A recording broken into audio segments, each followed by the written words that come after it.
Esse projeto de lei 267 de 2022, de nossa autoria, ele é o projeto que altera artigos da Lei 16.861 de 2015, que trata da admissão de pessoal por prazo determinado no âmbito do magistério público estadual. Nós estamos falando aqui, portanto, dos professores ACTs. Esse projeto de lei ele foi construído a partir de uma discussão com o sindicato da categoria. Ele é o resultado de uma audiência pública que teve a participação de várias entidades, entre elas o próprio Ministério Público de Santa Catarina, em função dos inúmeros problemas que nós encontrávamos ao visitar as escolas. No início de cada ano letivo, lá pelo mês de abril ou maio, ainda não tem o quadro completo. Tem muitos professores ACTs que não foram ainda contratados. Nós temos em Santa Catarina 44,4 mil professores, sendo que destes 31.400 são ACTs. Santa Catarina é um dos estados do Brasil com o maior índice de contratos. É verdade que não é deste governo, é verdade que vem de governos anteriores, mas também é verdade que quando os governos assumem,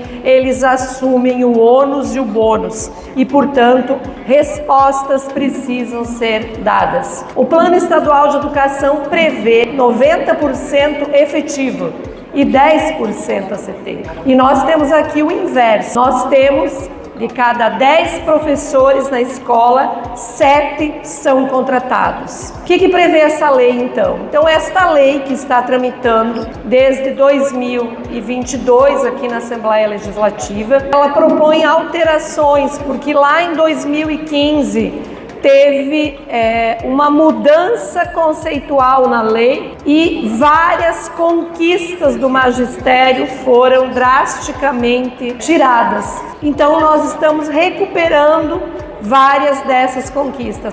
Primeiro, dizendo que o concurso tem a vigência de 2 anos e não 1 ano, renovável por mais 2 anos no mínimo. Não precisa fazer prova de ACT todo ano. Fala também que a SED, Secretaria de Educação, e a Fundação Catarinense de Educação Especial é responsável por esses editais. Fala também, e aqui tem algo muito importante, a própria Secretaria de Educação desta atual gestão, quando eu apresento o texto da lei, dizem que mais concordam com o texto do que discordam, porque entende que precisa regulamentar isso. Hoje não tem lei que diga quando é que se faz a prova. Então o que acontece? Muitos governos deixam para fazer a prova lá em outubro, novembro e chamam os professores lá por março, abril e maio. Então, com isso, quem perde? A escola. Quem perde? O aluno. Quem perde? O professor. Então, nós estamos colocando limite aqui.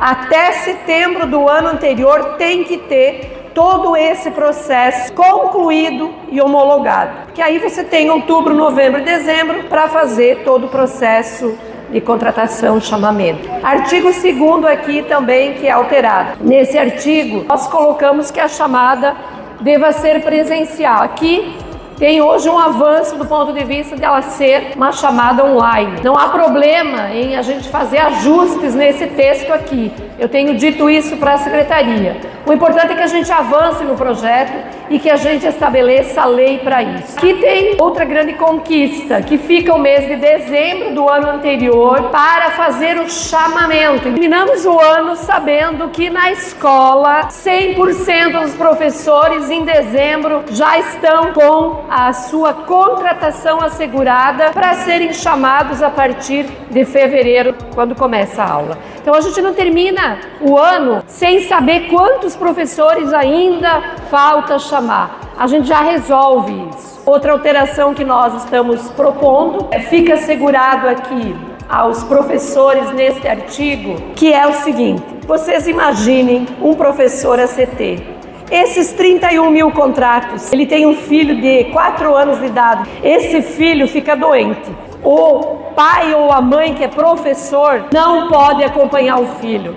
Eu já recebi mensagens de mães professoras ACT chorando e dizendo: deputada, minha filha está entrando na sala de UTI e eu tenho que dar aula. Como se nada fosse, porque se eu não der aula amanhã, estou exonerada. Como é que a gente faz isso? Quando a gente diz o tempo inteiro que a gente defende a educação e valoriza os professores e permite que um professor seja impedido de acompanhar o seu filho. Isso a gente pode corrigir com essa lei, porque já tinha na lei até 2015, foi tirado lá atrás. Essa é uma das pautas da greve que o magistério colocou para discussão. Então nós estamos propondo a alteração, garantindo tratamento de saúde de filhos menores de idade, quando a assistência for expressamente recomendada por laudo médico. Então, nós não estamos criando absurdos aqui. A gente está falando de humanidade, porque se a gente quer uma educação